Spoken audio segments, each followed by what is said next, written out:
నమస్తే, welcome to reflection news. నేను శర్మ. పశ్చిమాసియా యుద్ధ ఉద్రిక్తతలు నివారించేందుకు మధ్యవర్తి పాత్ర పోషిస్తున్నటువంటి పాక్ ఆర్మీ చీఫ్ ఆసిమ్ మునీర్పై అమెరికాకు అనుమానాలు మొదలయ్యాయి. ఆసిమ్ మునీర్ ఇరాన్కు కోవట్టుగా వ్యవహరిస్తున్నాడని అగ్రరాజ్య నిఘా విభాగాలు అంచనా వేశాయి. ఇందుకు సంబంధించి ప్రాథమిక సాక్ష్యాల సేకరణ ఇప్పటికే మొదలెట్టినట్లు అంతర్జాతీయ మీడియా కథనాలు వెల్లడించాయి. ఇస్లామాబాద్ వేదికగా రెండో విడత శాంతి చర్చలు జరుగుతున్న నేపథ్యంలో మునీర్ మధ్యవర్తిత్వ విషయంలో సిఐఏ, పెంటగాన్లు ప్రత్యేక నివేదికలు సిద్ధం చేస్తున్నట్లు తెలుస్తోంది. గతంలో పాక్లో హమాస్ నేతలు పర్యటించి ఉగ్ర సంస్థలకు శిక్షణ ఇచ్చిన సమయంలో ఆసిమ్ మునీర్ మౌనం పాటించారు. ఎలాంటి చర్యలు తీసుకోలేదు, సరికదా ఖండించలేదు. అంతేకాదు, ఇరాన్ ఐఆర్టీసీతో, కుద్స్ ఫోర్స్తో ఆసిమ్ మునీర్ సుదీర్ఘకాలం దగ్గరి సంబంధాలు ఉన్నాయి. దీంతో పెంటగాన్, మునీర్ మధ్యవర్తిత్వంపై అమెరికాకు కొత్త అనుమానాలు వస్తున్నాయి. అటు అమెరికాతో, ఇటు పశ్చిమాసియా దేశాలతో ఆసిమ్ మునీర్ డబుల్ గేమ్ ఆడుతున్నాడనే వాదనలకు క్రమంగా బలం చేకూరుతుంది. అమెరికా నిఘా సంస్థలు సిఐఏ తాజాగా నివేదికలో ఆసిమ్ మునీర్పై తీవ్రమైన వ్యాఖ్యలు చేసింది అంటూ తన పరిశీలనను వెల్లడి చేసింది. అమెరికా అధినేత ట్రంప్తో సహా యంత్రాంగానికి ఆసిమ్ మునీర్ ప్రమాదకరం, భారం అంటూ తన నివేదికలో స్పష్టం చేసింది. సిఐఏ తాజా అంచనాలకు, ప్రతిపాదనలకు చాలానే ఉన్నాయి. గడిచిన 2.5 ఏళ్లుగా పాలస్తీనా తిరుగుబాటు సంస్థ హమాస్ నేతలు పాకిస్తాన్లో వరుస పర్యటనలు చేస్తున్నారు. హిజ్బుల్ ముజాహిద్దీన్, లష్కరే తోయిబా వంటి ఉగ్రవాద సంస్థలతో చెట్టాపట్టాలేసుకొని తిరుగుతున్నాయి. పీఓకేలో భారీ బహిరంగ సభలను ఏర్పాటు చేస్తున్నాయి. ఈ సభలో హమాస్ నేతలు ప్రసంగాలు చేస్తున్నారు. 2 ఏళ్ల క్రితం ఇరాన్ కుద్స్ ఫోర్స్ అసౌల్టా టీంలు అమెరికన్ ఏజెంట్ల కోసం పాకిస్తాన్లో రహస్యంగా పర్యటించిన విషయం సిఐఏకు తెలియడంతో గతంలోనే ట్రంప్ను అలర్ట్ చేసింది. ఆసిమ్ మునీర్పై ట్రంప్ ఎన్ని పొగడ్తలు కురిపించినా అంతర్గతంగా అనేక రహస్య నివేదికలు మునీర్ డబుల్ ఏజెంట్ అని నిర్ధారణ చేస్తూ ఉన్నాయి. ఇరాన్ సైనికుల నాయకత్వంతో మునీర్కు ఉన్న సంబంధాలపై సిఐఏ గతంలోనే ఒక నివేదిక రూపొందించింది. శాంతి చర్చల నేపథ్యంలో మునీర్ ద్వంద్వ ప్రమాణాలు అత్యంత ప్రమాదకరమని అమెరికా రక్షణ వర్గాలు భావిస్తున్నాయి. అమెరికా దాడుల్లో హతమైన Quds force top commander Qasem Soleimani, ఐఆర్టీసీ హుస్సేన్యాన్ సనామీలతో కలిసి మునీర్కు సన్నిహిత సంబంధాలు ఉన్నాయని పాక్ రక్షణ రంగ నిపుణులు గతంలోనే అమెరికాను హెచ్చరించారు. కాసిం సులేమానీ హత్యకు కొద్ది రోజుల ముందు మునీర్, సులేమానీల మధ్య ఫోన్ కాల్ సంభాషణ జరిగినట్లు అంతర్జాతీయ మీడియా కథనాలు వెలువరించాయి. గతంలో ఆఫ్ఘనిస్తాన్ యుద్ధ సమయంలో అమెరికా నాయకులు పాకిస్తాన్పై ఎక్కువగా ఆధారపడి నష్టపోయారు.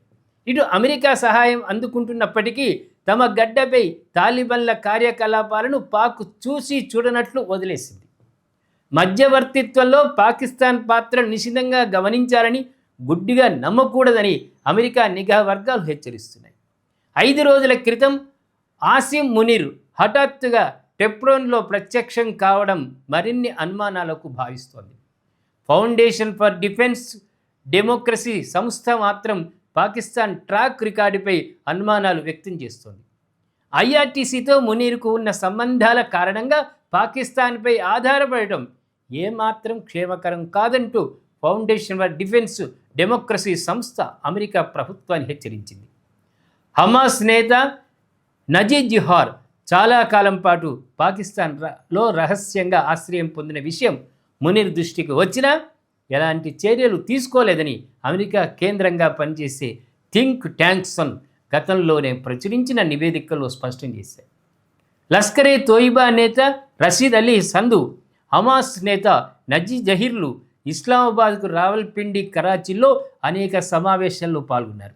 పాలస్తీనా పోరాటానికి మద్దతు కూడగట్టడం కోసం కాశ్మీర్ ఉగ్రవాదానికి మద్దతు పలకడంలోనూ హమాస్ ముందుంది. ఈ భేటీలో వెనుక ఐఎస్ఐ ఉందనే అనుమానాలు వ్యక్తమవుతున్నాయి. అయినా ఆసిమ్ మునీర్ పట్టినట్టుగా వ్యవహరించాడు. రెండో విడత శాంతి చర్చల ప్రతిపాదనను ఇరాన్ బాహాటంగా వ్యతిరేకిస్తోంది. హర్మూజ్ జలసంధిని తెరిచి మళ్ళీ 24 గంటల వ్యవధిలోనే మూసేసింది. ఇరాన్ సైనిక నేతల ఆంతర్యము మునీర్ తెలిసినా పదే శాంతి చర్చల ప్రతిపాదన చేయడం వెనుక ఆంతర్యం ఏమిటనేది అమెరికా రక్షణ రంగ నిపుణులకు అనుమానం కలుగుతుంది. అమెరికా నిఘా సంస్థ తాజాగా రూపొందించిన నివేదికలో సైతం ఇదే అంశం వ్యక్తమైనట్లు తెలుస్తోంది. ఇరాన్ నాయకత్వ బాధ్యతలు మొత్తం ఐఆర్టీసీ చేతుల్లోకి వెళ్లిన నేపథ్యంలో మునీర్ ఐఆర్టీసీ విదేశాంగ విభాగం కుచ్తో మునీర్కు ఉన్నటువంటి సంబంధాలపై కొత్త చర్చ మొదలైంది. ఇరాన్ సుప్రీం లీడరు మొజ్బా ఖమేనీ గాయపడి చికిత్స పొందుతున్న నేపథ్యంలో మొత్తం పాలనను ఐఆర్టీసీ తన ఆధీనంలోకి తీసుకుంది. ఇరాన్ను కాపాడుకునేందుకు పాకిస్తాన్ అమెరికాతో అబద్ధాలు నడుపుతోందని వాదనలు ఉన్నాయి. చర్చలకు ఇరాన్ ససేమిరా అంటున్నా పాకిస్తాన్ మాత్రం శాంతి చర్చల ప్రస్తావన తేవడమే అనుమానాలకు తావిస్తోంది. అమెరికాను నిలువరించి యుద్ధ నష్టాల నుంచి ఇరాన్ను కాపాడమే పాక్ ఆర్మీ చీఫ్ ఆసిఫ్ మునీర్ అసలు లక్ష్యమని అమెరికా నిఘా వర్గాలు తాజా నివేదిక సారాంశం.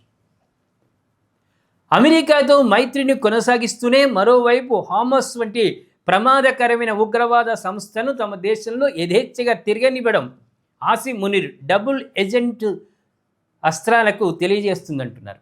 అమెరికా రక్షణ రంగ నిపుణులు హమాస్ నేతలు కొంతమంది ఫైటర్లను పాకిస్తాన్కు రప్పించి లష్కరే తోయిబా జైషే మహమ్మద్ ఉగ్రవాదులకు అత్యాధునిక ఆయుధ శిక్షణ ఇప్పిస్తున్నారనే అనుమానాలు కూడా ఉన్నాయి. భారత గూఢచార సంస్థ రీసెర్చ్ అండ్ అనాలిసిస్ వింగ్ సైతం గతంలో ఈ అనుమానాలను వ్యక్తం చేసింది. ఇరాన్ నిఘా విభాగాలతో ఆసిఫ్ మునీర్కు చాలా దగ్గరి సంబంధాలు ఉన్నాయని పాకిస్తాన్ మాజీ మిలిటరీ జనరల్ అహ్మద్ నయీబ్ గతంలోనే వెల్లడించారు. ఇందుకు ప్రధాన కారణం ఇరాన్లో సంచరించే భారత గూఢచర్యలకు ఆచూకీ తెలుసుకోవడం కోసం ఆసిఫ్ మునీర్ ఇర్షాద్ ఖాన్ ఫోర్స్తో నిరంతరం టచ్లోనే ఉండేవాడని అహ్మద్ సయీద్ అభిప్రాయపడ్డారు. అంతేకాదు ఇరాన్లో ఉన్న కొంతమంది భారత అధికారులను గూఢచారులంటూ ఇరాన్కు ఐఏఏ సమాచారం అందించింది.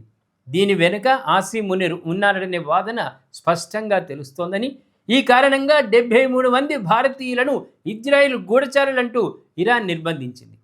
భారత గూఢచారి ఆచూకీ కనుగొనేందుకు ఇరాన్ నిఘా అధికారులతో నిత్యం టచ్లో ఉండే ఆసిఫ్ మునీర్ను అమెరికా నమ్మడం లేదు.